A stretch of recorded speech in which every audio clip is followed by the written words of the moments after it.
New year celebrate చేసుకుందాం అనుకుంటున్నారా? చేసుకోండి, కానీ చాలా సేఫ్గా చేసుకోండి. అందులో మరీ ముఖ్యంగా అమ్మాయిలకు చెప్తున్నాను, ఈ తాగడము, అర్ధరాత్రి వరకు ఎగరడము, ఏదో 2024లో మనకి చాలా కష్టాలు వచ్చేసాయి, ఇప్పుడు ఆ కష్టాలన్నీ 31st నైట్ ఎంజాయ్ చేసేస్తే 2025 జనవరి పొద్దునకి మంచి రోజులు వస్తాయంటే ఏవి రావు.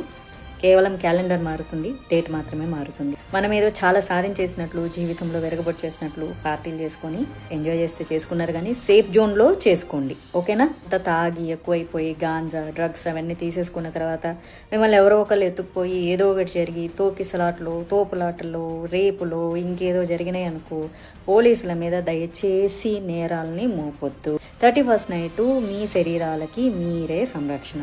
సేఫ్ జోన్లో కావాలంటే ఇళ్లలోనో కమ్యూనిటీలోనో పార్టీలు చేసుకోండి.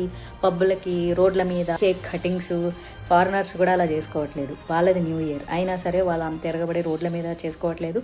చేసుకున్నా అక్కడ సెక్యూరిటీ అక్కడ కూడా చాలా ప్రాబ్లం అవుతుంది. కాబట్టి నేను అబ్బాయిల గురించి నేనేం చెప్పట్లే, అబ్బాయిలు తక్కువ తాగండి, మీకు కూడా క్యాలెండరే మారుతుంది తప్ప మీ జీతం ఏం పెరగదు, మీ బాస్ మీకేం ప్రమోషన్ ఇవ్వడు, మీకు చదువుల్లో ఫస్ట్ క్లాస్లో స్టూడెంట్స్ ఉంటే ఏమీ రావు, ఏది రాదు.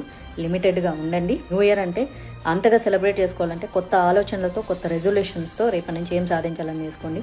చిన్న సరదాలు చేసుకోండి. ఓ తాగేసి, ఓ డ్రగ్స్ తీసుకొని, ఓ గాంజా తీసుకొని దయచేసి అతి చేసి మీ జీవితాలని కోల్పోయి పక్కనోళ్ళ జీవితాలని నాశనం చేసి మీ తల్లిదండ్రులకు కడుపు కోతలు మిగిల్చొద్దు, మీ కెరియర్లని పాడు చేసుకోవద్దు. ఇదొక్కటే నేను చెప్తా.